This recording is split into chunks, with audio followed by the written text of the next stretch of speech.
എല്ലാവർക്കും സ്നേഹവന്ദനം. ഇന്നത്തെ നമ്മുടെ ധ്യാനം വിശുദ്ധ മത്തായി എഴുതിയ സുവിശേഷം 9-ാം അധ്യായത്തിൻ്റെ 25-ഉം 26-ഉം വാക്യങ്ങളെ ആധാരമാക്കിയാണ്.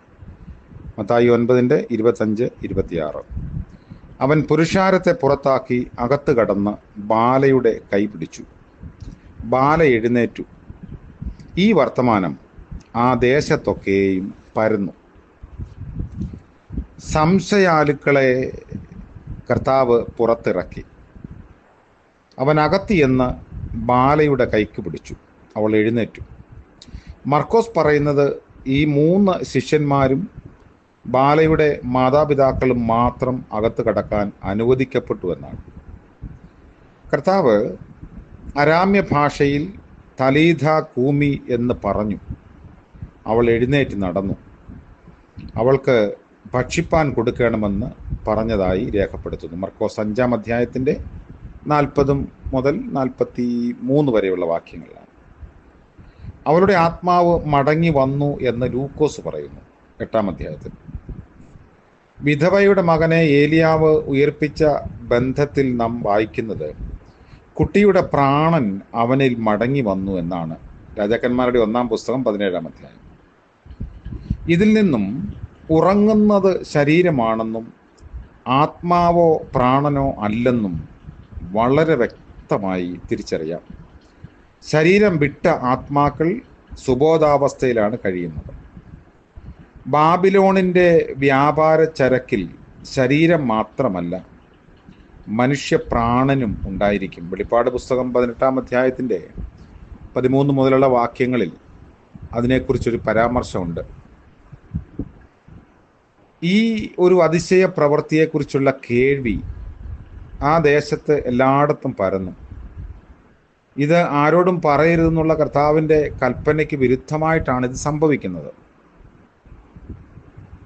ലൂക്കോസ് 8-ാം അധ്യായത്തിൽ അങ്ങനെയാണ്. ഇവിടെ വീണ്ടും ഒരു പാപിയുടെ രക്ഷയുടെ ചിത്രം വ്യക്തമാക്കപ്പെടുന്നു. ഈ ബാലയെ പോലെ അവൻ തൻ്റെ പാപത്തിൽ മരിച്ചവൻ.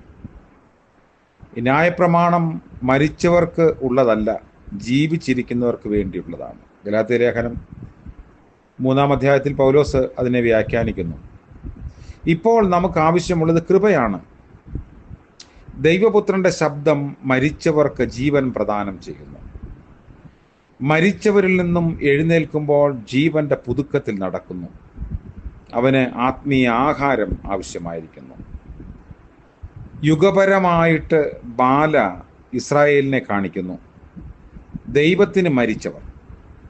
ദൈവം ഇസ്രായേലിനെ വീണ്ടും ജീവിപ്പിക്കും.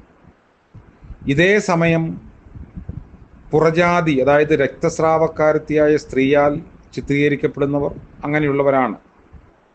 അപ്പോൾ വിശ്വാസത്താൽ അവനുമായി ബന്ധം പുലർത്താൻ കർത്താവ് അവരെ അനുവദിക്കുന്നു.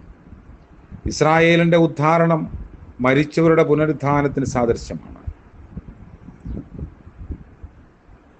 ജീവൻ ദൈവത്തിൻ്റെ ദാനമാണ്. ജീവന്റെ പ്രകൃതികളും ദൈവദാനമാണ്. അതിനെ നിയന്ത്രിക്കുന്നതും ദൈവമാണ്. അതുകൊണ്ട് ആ ഒരു ദൈവത്തിൻ്റെ സന്നിധിയിൽ ദൈവകരങ്ങളാൽ സ്പർശിതമായി തൻ്റെ വാക്കുകൾ കൊണ്ടും സാന്നിധ്യം കൊണ്ടും പുതുജീവനെ, അല്ലെങ്കിൽ തൻ്റെ ആത്മാവിനെ മടക്കി വരുത്തി നിർജീവമായ ശരീരത്തെ ജീവിപ്പിച്ച കർത്താവ് ഇന്നും നമുക്ക് വേണ്ടി ജീവിക്കുന്ന ദൈവമാണ്. നമുക്ക് നിർജീവമായ ഒരുപാട് അനുഭവങ്ങളുണ്ട്. ഇനി ഒരിക്കലും സാധ്യമല്ല എന്ന് പറഞ്ഞ് വാതിലുകൾ കൊട്ടിയടയ്ക്കപ്പെടുമ്പോഴും കർത്താവിൻ്റെ സാന്നിധ്യം, സ്പർശം, ശബ്ദം നമ്മുടെ ജീവിതത്തെ പുതുക്കും, ഉണർവ് നൽകും. അതിനായി ദൈവകരങ്ങളിൽ നമ്മളെ സമർപ്പിക്കാം, പ്രാർത്ഥിക്കാം. കരുണ നിറഞ്ഞ വാഴ്ത്തപ്പെട്ട കർത്താവേ, മനോഹരമായ പ്രഭാതം ഞങ്ങൾക്ക് ദാനമായി നൽകിയല്ലോ. ഞങ്ങളുടെ ജീവിതത്തിലെ നിർജീവ അവസ്ഥകളെ മാറ്റി പുതുക്കണമേ. ആത്മാവിനാൽ ഞങ്ങളെ നിറയ്ക്കുകയും ശുദ്ധീകരിക്കുകയും ചെയ്യണമേ. യേശുമശിഹ മൂലം പ്രാർത്ഥിക്കുന്നു, കൃപയോടെ കേൾക്കുമാറാകണമേ. ആമേൻ. ത്രിയേക ദൈവത്തിൻ്റെ കൃപയും സാന്നിധ്യവും നമ്മോടുകൂടി ഇപ്പോഴും എന്നേക്കും ഉണ്ടായിരിക്കുമാറാകട്ടെ. ആമേൻ.